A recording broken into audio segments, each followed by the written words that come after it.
Olá pessoal, tudo bem? Esse vídeo é a segunda parte da nossa aula sobre variação linguística. Então, nele o objetivo é destrinchar, falar um pouco sobre os tipos de variação, beleza? Já fiz essa apresentação lá na outra aula. A gente falou um pouquinho, muito brevemente, no outro vídeo, sobre os tipos de variação, variação diacrônica, diatópica, diastrática e diafásica. Agora a gente vai falar um pouco o que é cada uma com alguns exemplos, beleza? Bom, a primeira delas é a variação diacrônica, né? Ou variação histórica. Vamos lembrar que esse crônica aí é de cronos, tempo. Então a variação diacrônica é a variação que a gente observa ao longo do tempo, ao longo da história dessa língua. Então são as mudanças percebidas numa linha histórica. O exemplo mais claro, o melhor exemplo para a gente pensar nisso é o pronome você. Esse pronome você que a gente usa hoje no dia a dia muito, né? É o nosso pronome mais utilizado, pronome de segunda pessoa mais utilizada. Ele vem do passado, que era um pronome de tratamento, vossa mercê. Esse vossa mercê, que é um pronome de tratamento, portanto, um pronome de terceira pessoa, ele virou vós me cê, que virou você, que virou se. O slide está errado ali, mas o último é se. A gente usa, né, principalmente no dia a dia, a gente fala, né, você está aí, você vai, você vem. Então, essa é uma transformação que a gente observa ao longo da história. É uma transformação no nível fonético-fonológico e no nível morfossintático, beleza? Uma outra mudança que a gente observa na língua é a questão do uso do pretérito mais que perfeito. A gente não fala mais o pretérito mais que perfeito na sua forma simples. Ninguém fala hoje em dia, né? Ele amara alguma coisa. A gente fala, ele tinha amado. Né? Então, a gente utiliza o pretérito mais que perfeito na sua forma composta, deixando de lado a sua forma simples. Ela aparece muito ainda nos textos escritos, principalmente textos mais antigos. Mesmo nos textos escritos atuais, existe uma tendência em utilizar o pretérito mais que perfeito na sua forma composta. Tá? Esses são dois exemplos de variação diacrônica, ou variação histórica. O próximo é a variação diatópica, ou variação geográfica. Topos é lugar, né? Topoi, topos é lugar. Então é a variação ligada à região, aos lugares. Depende de onde se fala. Aqui o onde é importante. São as mudanças percebidas a partir dos lugares, dos ambientes. Eu já falei no outro vídeo a questão dos sotaques. É a forma mais fácil da gente observar a variação diatópica, na variação geográfica. Mas além deles, a gente tem, por exemplo, palavras que têm um significado numa região e em outra completamente diferente. Estou trazendo como exemplo aqui o próprio termo agente. Agente, para nós aqui no Brasil, significa nós. Ele é utilizado no lugar de um pronome de primeira pessoa do plural. Nós. A gente vai, por exemplo. Em Portugal, a gente não tem valor de pronome de primeira pessoa do plural. A gente significa o povo de algum lugar. A gente do Ribatejo, a gente do Alentejo, a gente de Lisboa, a gente do Porto. Não é nós, é eles, ok? Então esse agente em Portugal tem um valor diferente. Outro exemplo que tem aí, o mais clássico também, que aparece, é a fala do Chico Bento, né? Um exemplo claro de variação regional.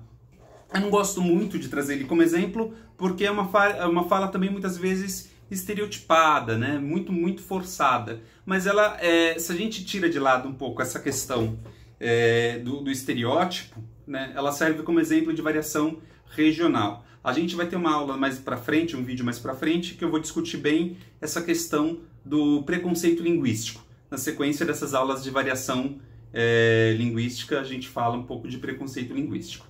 Beleza?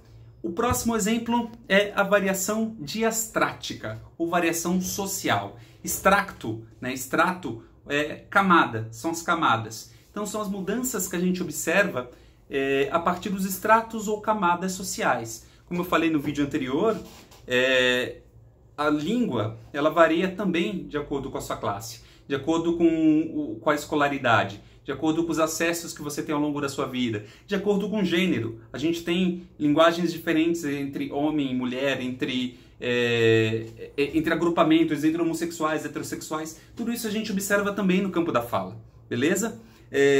Gírias, por exemplo, elas são uma das principais nos principais exemplos desse tipo de variação. Os jargões, né, o linguajar técnico. Então, cada profissão tem uma forma específica de falar, os termos específicos para se falar dentro daquele agrupamento, dentro daquela profissão. Beleza? Esses são os exemplos de variação diastrática, ou variação social. Tem uma dica aí, que eu coloquei no finalzinho do slide, que é uma página do Instagram, chamada Dicionário do Capão, ou Dicionário Capão. Ela vai pegar termos que aparecem nas músicas do Racionais e dá a tradução, ao significado de dicionário. Então ela brinca com essa coisa da linguagem do dicionário, mas usando termos específicos dessa linguagem, ou desse dialeto, como o Mano Brown fala, né? Gingue fala gíria, gíria não, dialeto. Esse dialeto específico dessa região da cidade. Beleza? Então essa é a variação diastrática, ou variação social. Beleza? Na sequência, a gente tem a variação diafásica ou situacional. Fases é fase ou situação. Então, a variação diafásica está ligada ao indivíduo, a maneira como cada indivíduo vai falar e o contexto em que ele vai utilizar, o que ele vai se valer da língua. É a maneira pela qual cada indivíduo faz uso da língua, dependendo do contexto. Então, por exemplo, numa situação em que exige de mim, falante, o uso da norma culta, eu vou saber usar a norma culta naquele momento. Numa situação em que, por exemplo, digamos que eu vou fazer um discurso numa formatura. Então, a linguagem que eu vou utilizar dentro daquele ambiente, dentro daquele contexto, é diferente de uma linguagem ou de uma fala que eu faria, por exemplo, para os meus amigos num bar. Então, a situação, ela exige de mim, exige do falante, formas diferentes de falar. E cada falante consegue fazer isso tranquilamente. Beleza? Bom, esse era o assunto, né? Com isso a gente encerra essa primeira parte, essas definições introdutórias do nosso tema, né? Variação linguística. Espero que vocês tenham gostado.